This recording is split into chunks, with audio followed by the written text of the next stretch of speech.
একটা দেশ সমাজ ছেড়ে পালায় কারা? যারা ভয়ঙ্কর অপরাধী, অপরাধের দায় থেকে, পরিণতি থেকে বাঁচার জন্য তারা পালিয়ে যায়। আজকে পালিয়ে যাওয়ারা উকিঝুঁকি দিচ্ছে, মাঝে মাঝেই গল্প শোনায়, এই বুধে এসে গেলাম। যে মানুষ ডেইলি একবার বলে আমি আত্মহত্যা করব, ও জীবনেও আত্মহত্যা করে না।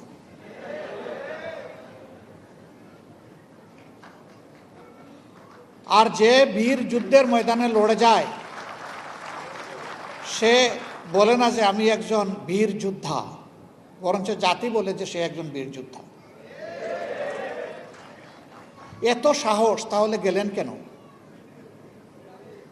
ওনার বাপ কানা এমন যে আমি মক্কা যেতে চেয়েছিলাম, আমারে মস্কোতে নিয়ে গেছি। এখন উনি বলেন কই, আমি তো গোপালগঞ্জ যেতে চেয়েছিলাম, আমাকে এখানে কোথায় নিয়ে আসছে?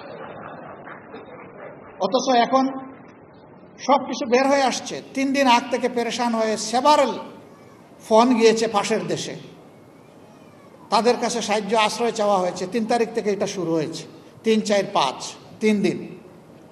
সেটা কি গোপালগঞ্জ যাওয়ার জন্য ভারতে ফোন দিয়েছিলেন নাকি?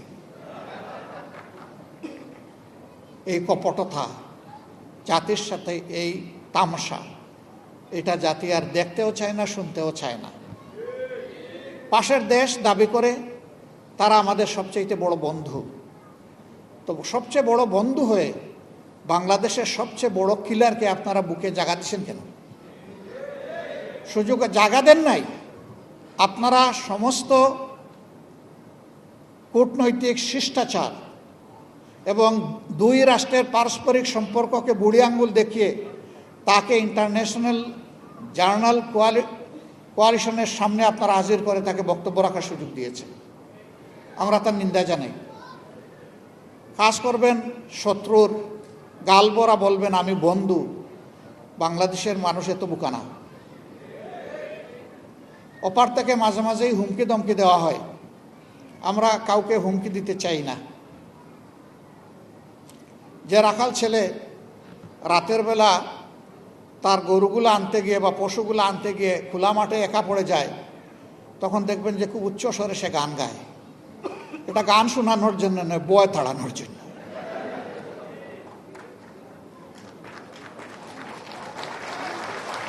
আমরা ওই গান শুনতে চাই না। এদেশে ফেসিবাদকে বিদায় দেওয়া হয়েছে।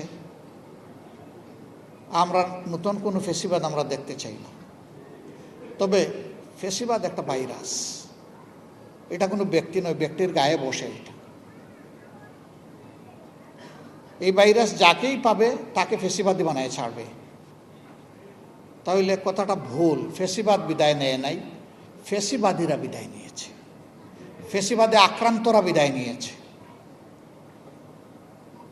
ওই ফেসিবাদী সরকার যে সমস্ত কাজ অপকর্ম করার কারণে আমরা তাদেরকে ফেসিবাদী বলছি, আজকেও যদি কেউ একই কাজ করেন, নিঃসন্দেহে তারাও ফেসিবাদী। যেই কাজটা অন্যের ছেলে করলে আমি বলবো সন্ত্রাসী, একই কাজ আমার ছেলে বললে তাকেও বলতে হবে সেও সন্ত্রাসী।